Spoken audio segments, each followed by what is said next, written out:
This is Pet Life Radio. Let's talk pets. The views expressed by guests on this program do not necessarily represent the views of the host or owners of the Doggy Diva show and do not necessarily constitute endorsement of products. Medical information discussed by guests on this program are those of the guests and is only for informational purposes and should not replace medical advice by your local veterinarian professional. Hi, this is Susan Marie from the Doggy Diva show. This week, pool safety for your pets and canine help for veterans with PTSD. That's what's on our show this week. Let's get started. Hey, did you hear that? What is that? It's the bark heard round the world. The Doggy Diva show. Here's national award-winning author and animal advocate, Susan Marie.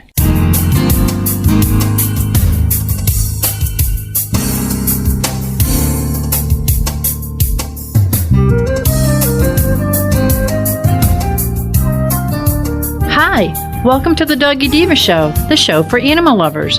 I'm your host, Susan Marie, and as always, I'm joined by my canine co-hosts, the Doggy Divas themselves, Francesca, Coco, and our newest little diva, Miss Olive.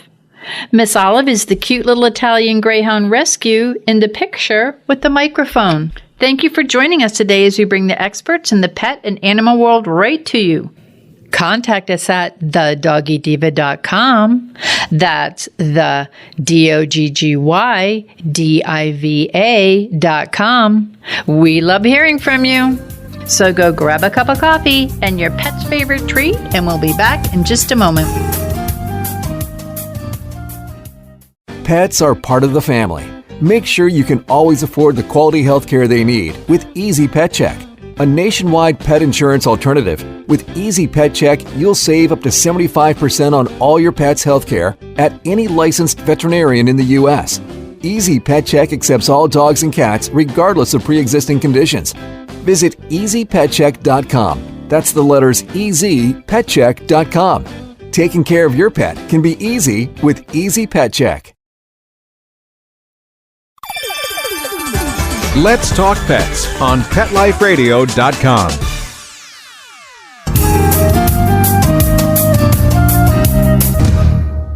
Welcome back, everyone, to the Doggy Diva show. I'm here with Monica Leighton, president of Professional Pet Sitting, with our pet tip of the week. And Monica, we're here in Florida, but there's other states that are in the warmer area, and it's getting ready to be pool season. And for those of us with pools or those of us who have neighbors that have pools, I think that we need to have a little bit of safety knowledge before we jump in, should we say?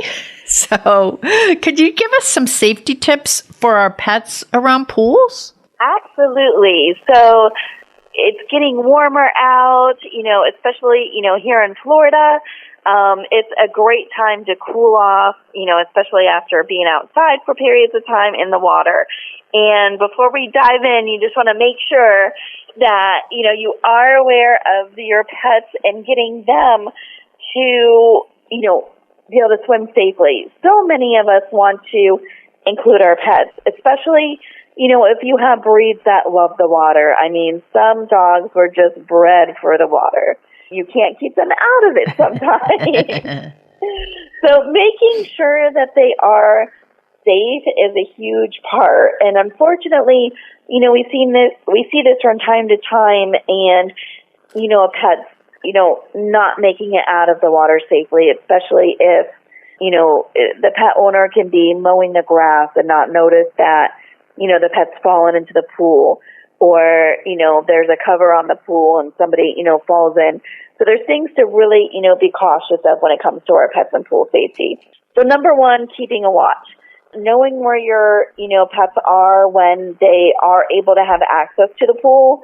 So that way, if, they are to fall in, make sure you're within earshot. Some pets, if they're having a hard time in the pool and nobody is right there, sometimes they may not be able to bark or get your attention because they're so frantic trying to, kind of get out, and, water's going into the mouth, things of that nature. So they may not be able to signal to you that they need help. So definitely being within eye shot, always keeping watch of your pets whenever they're around the pool area. And always start out slow. So you want your pets to enjoy the pool, but you don't want to get them used to the pool too quickly. So don't force anything. If they seem fearful, it's definitely not the way to just, toss them in and be like, oh, look how fun it is. Now you can see it's fun. For them, that's extremely fearful. So you always want to start out slowly. Let them inch in as it is on their own. Let them dip their foot into the pool and just sit on the edge. Let them sit on a top step or something where they're just cooling down their body but not necessarily swimming. Let them take it on their own pace. Because even natural-born swimmers, even the breeds that are, really prone to swimming, they can be, very afraid, and it may take them some time to get used to the water. So you don't want to create any aversions or enhance anxiety when it comes to the pool and your pet. So definitely let them go at their own pace and don't push it too quickly. You also don't want to overdo it. So be cautious the amount of time you're out there because dogs will swim and be enjoying themselves, but after a while, it does burn a lot of muscles, a lot of, calorie intake, and especially in our smaller guys that tend to be really good swimmers, they'll love it, but they need to have time to kind of rest and slow down a little bit because they're burning so many calories. And in our little guys, it becomes an issue where it's like, adrenaline's going, they're burning all the calories, they're having so much fun, but they hadn't eaten all day. And so then you can get into lower blood sugar, you can get into them slowing down quicker. So just be really cautious about the time frame. Make sure your dog gets some rest in between. And that way, especially if you're not necessarily at home in a pool, maybe you're out on the lake or out, on your boat. Make sure that you don't get into a situation where, there's a little bit of space needed to get back to the boat or get back to the shoreline and your pet doesn't become too tired in that time frame. So, make sure that you have a good distance between a shoreline and your pet. So that way if they are to become tired, then you have, a little assistance for them. Things like a doggy life jacket, things of that nature when you're out on a boat, I always recommend. It gives them a little less work to do when they're swimming around. It keeps them safe. That way, if they are to tire, then they have a little backup there that can help, keep them afloat. Another thing that's great for pool safety is ladder training. So you want to make sure your pet can safely get out of the pool. You don't want them to have to rely on you to, and as again, in our smaller guys, you shouldn't have to lift your pet out of the pool because they can't get up the ladder themselves, or be able to swim to, the steps and know where that is. So you want to make sure they're able to get out on their own because if for some reason somebody is not there and they get excited and jump in, you don't want them to be stuck and not have a way out and not have the capability of getting out on their own. So definitely teach your pet how to use the ladder or how to exit, like if you want them to exit through the steps because you have a dog that can't really grasp the ladder, make sure that you're always getting them to exit from that step line, that you're not just lifting them out, which can be easy for our little guys, but it doesn't really teach them how to get out safely. So you want to make sure that your pet can always climb out of the pool on its own and know how to do so. And then after the pool, always make sure you rinse them off, make sure that, their skin doesn't dry out from the chlorine and the chemicals that can be in the pool, and also their ears.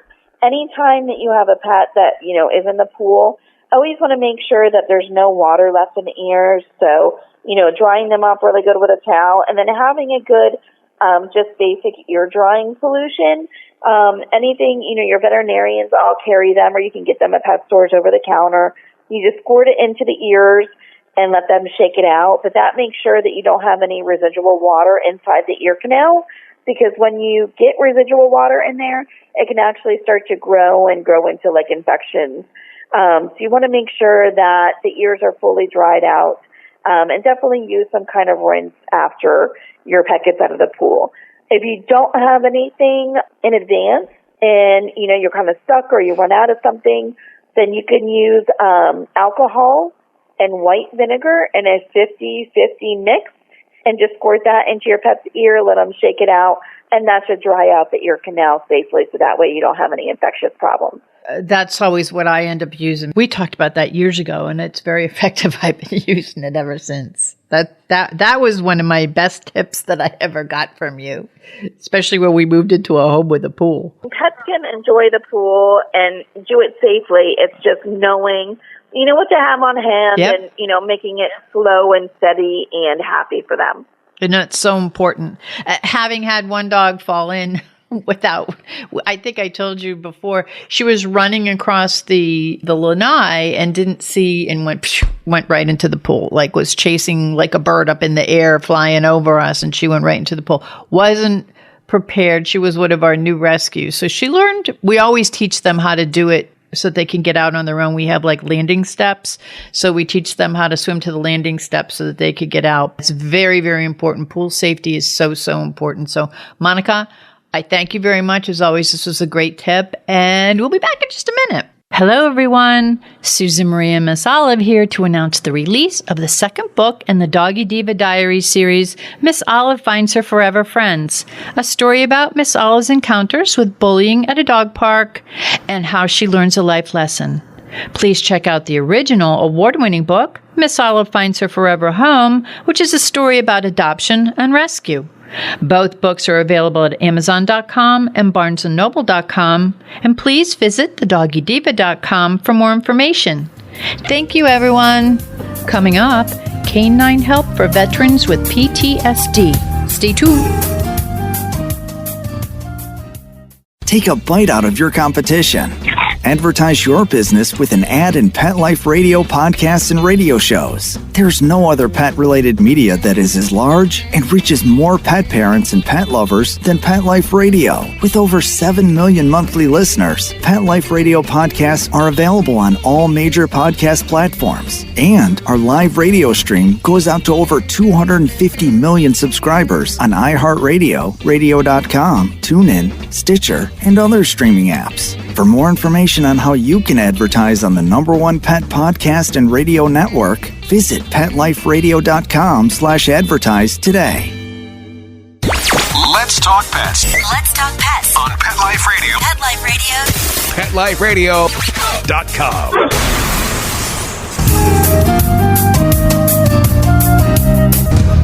Welcome back, everyone, to the Doggy Diva Show. Northwest Battle Buddies was founded to support our combat veterans since 2012. Northwest Battle Buddies empowers combat veterans with post-traumatic stress disorder by partnering them with professionally trained, specifically matched service dogs. And here with us today to tell us more about this is the founder, CEO, and master dog trainer at Northwest Battle Buddies, Shannon Walker. Welcome, Shannon, to the Doggy Diva Show. Yeah, thank you so much for having me on your show. It's an honor. Oh, it's such an honor to have you here, and what you guys do is absolutely amazing. Can you share with the listeners a little bit about yourself and your inspiration in founding Northwest Battle Buddies? So I was raised in a loving home, and my father served during the Korean War time, and he taught us to believe. Growing up, he taught us to believe in God, family, and country. I mean, we never stood for the national anthem without tears running down my dad's face. He was an unbelievable patriot. And he also taught us, that when you're in the presence of a veteran, you're in the presence of a hero, even though he never considered himself one. So, I'd been a dog trainer had a very large, successful dog training in business and had accomplished a lot in the dog world. So when a veteran came through my door looking for help, he wanted his personal dog to be trained to be a service dog for PTSD. And even though I'd trained a lot of service dogs, I had never trained one for PTSD.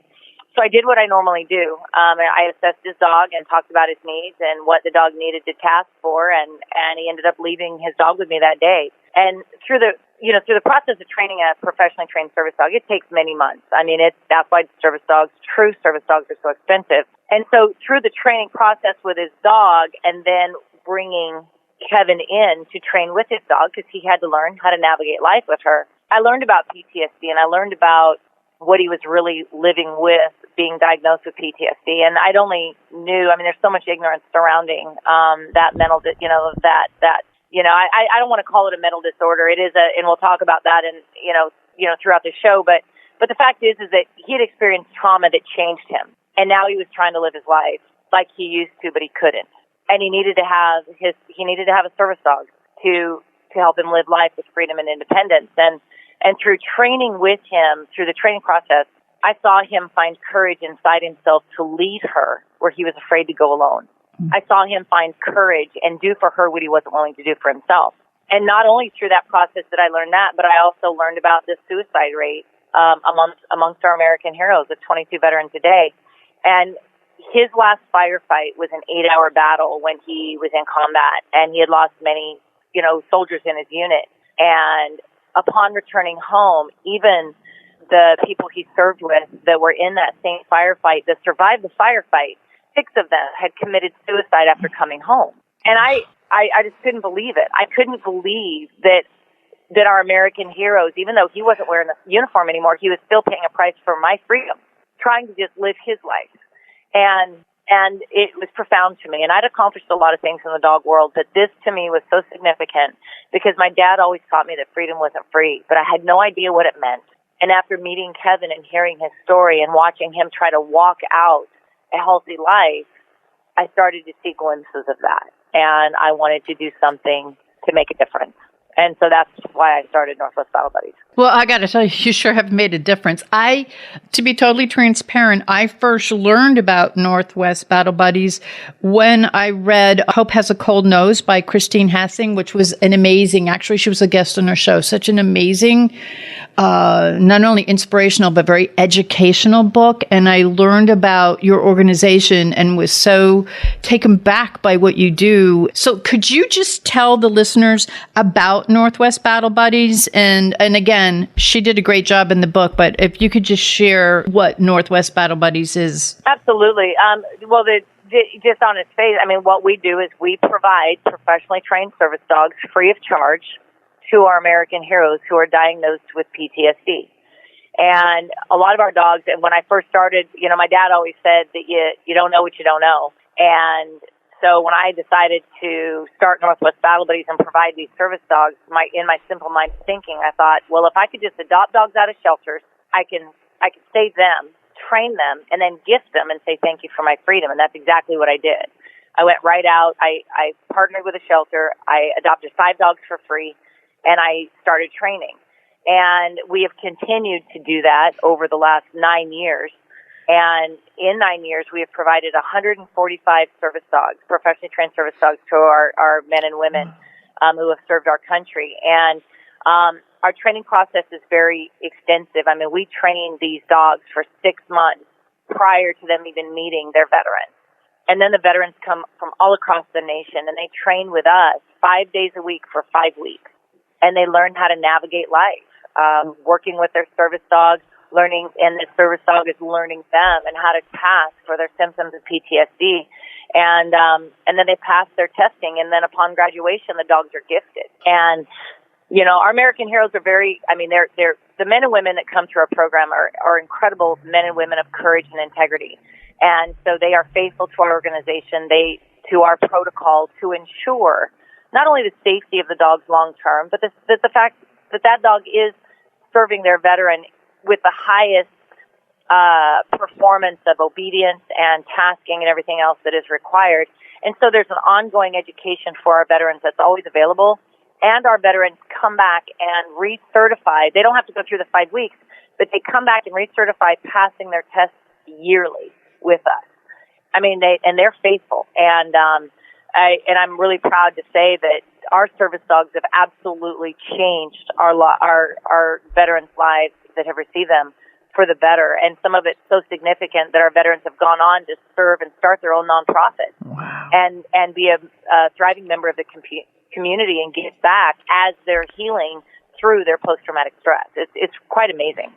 Well, and Shannon, one of the things that we've been talking about is PTSD. And for those that are not familiar with what PTSD is, can you explain it? And also, can you also let us know how these service dogs impact the lives of these combat veterans suffering from PTSD?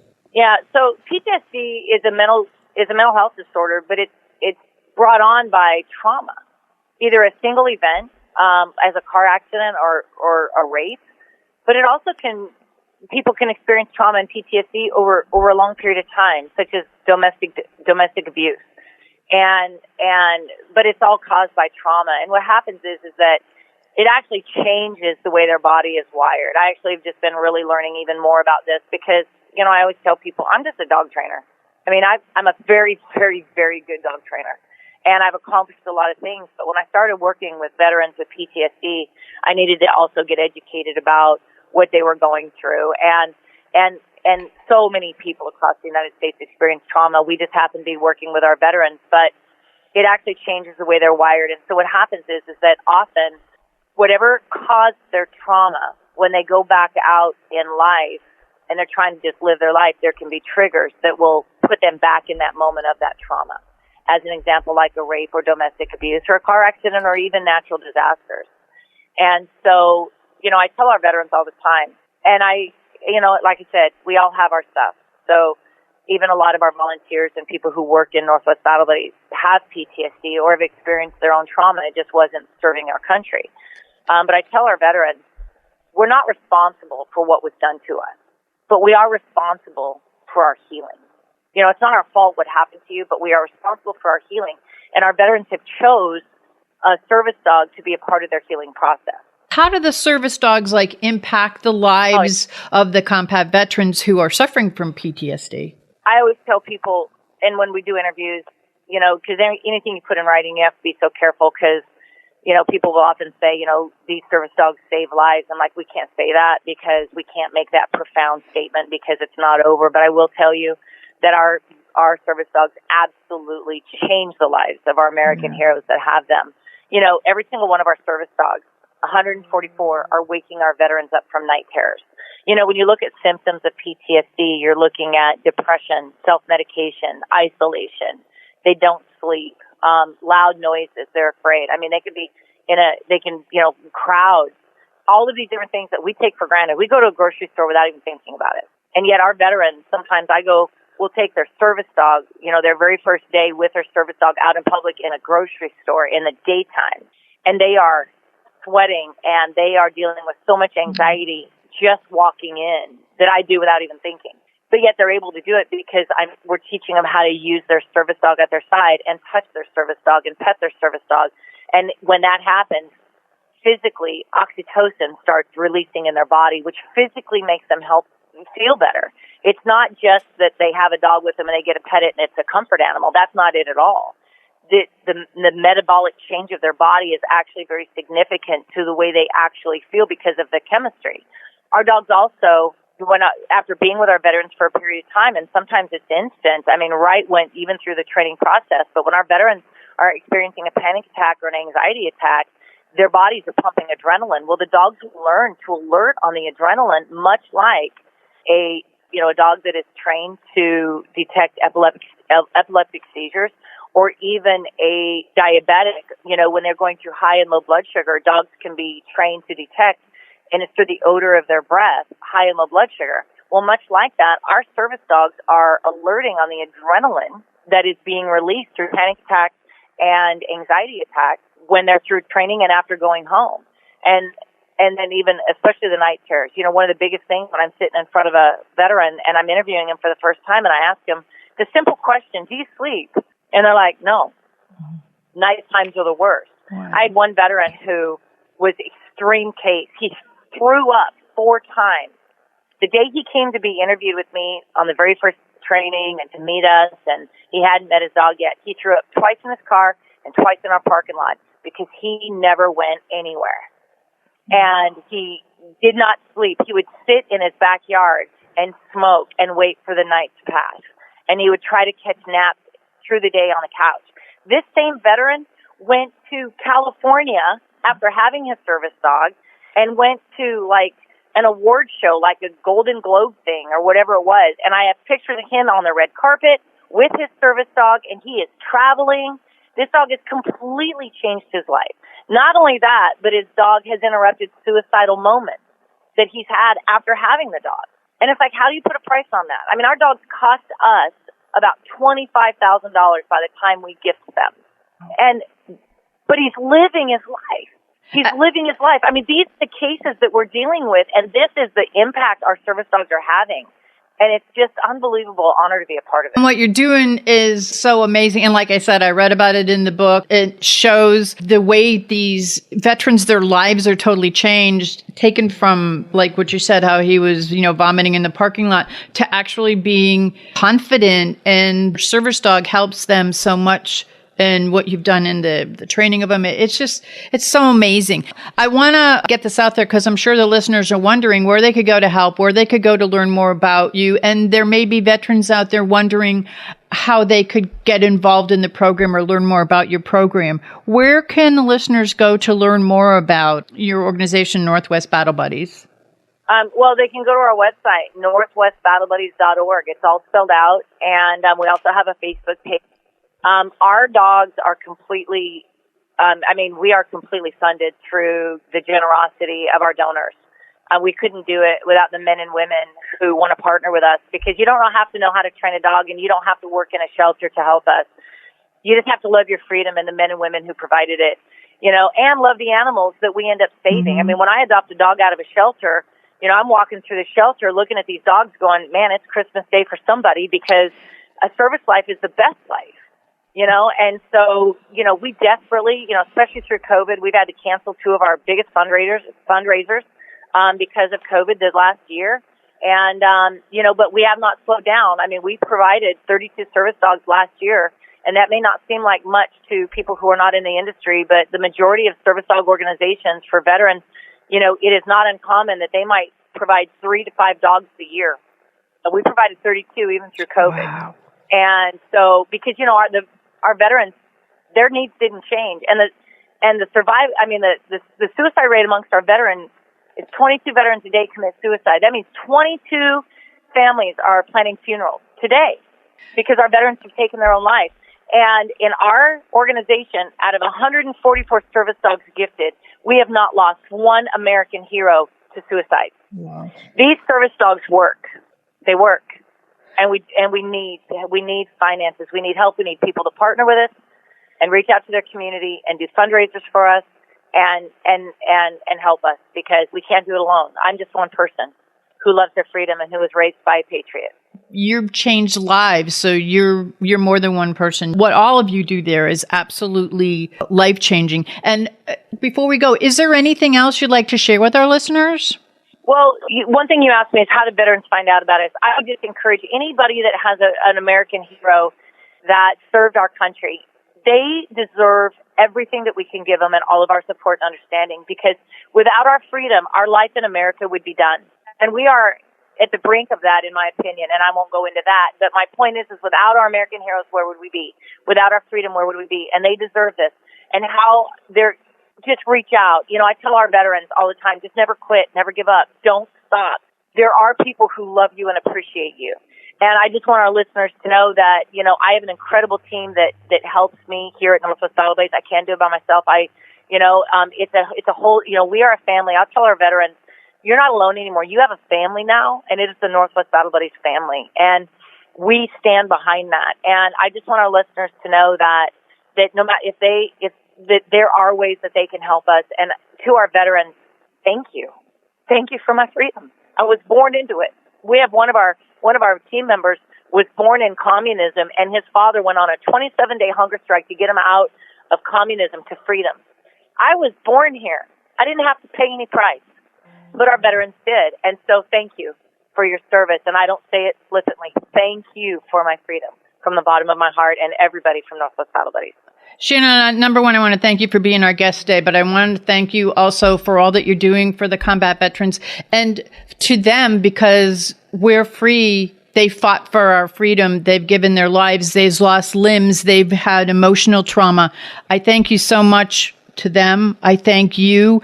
And I also, as someone who's been in rescue for 25 years, I thank you for going into the rescues, going into shelters to try to find dogs, to get them trained, to match them up with their combat veteran. I thank you for all that you're doing there. And for all of us out here, they fought for our freedom. If we want to contribute to their freedom, to these combat veterans' freedom, please go to northwestbattlebuddies.org And I want to thank you and all of you there at Northwest Battle Buddies for all that you've done for our combat veterans suffering from PTSD and how your organization has changed their lives. And just listening to you today, you've changed mine. So, and I'm sure a lot of the listeners feel the same way. So again, everybody, please visit northwestbattlebuddies.org and be part of that change. So I thank you so much, Shannon. What you're doing is unbelievable. I hope that we get to talk again. I would love that. Thank you so much for the opportunity to share their story because their voice needs to be heard, and you're a part of that with us. Thank you so much. Thank you. We would like to thank our guests this week. And also, as our Doggy Divas always say, please love your pets because they love you unconditionally. And please remember to adopt, foster, spay, neuter, and microchip. And as always, please have a great Diva week, everyone. That's all for this episode of The Doggy Diva Show. To find out more, go to our website, thedoggydiva.com. Also, find us on our Facebook page, The Doggy Diva Show, and tell your fellow dog lovers about it. Don't miss Susan Marie, Miss Olive, and the Doggy Divas right here for the next episode. See you again soon.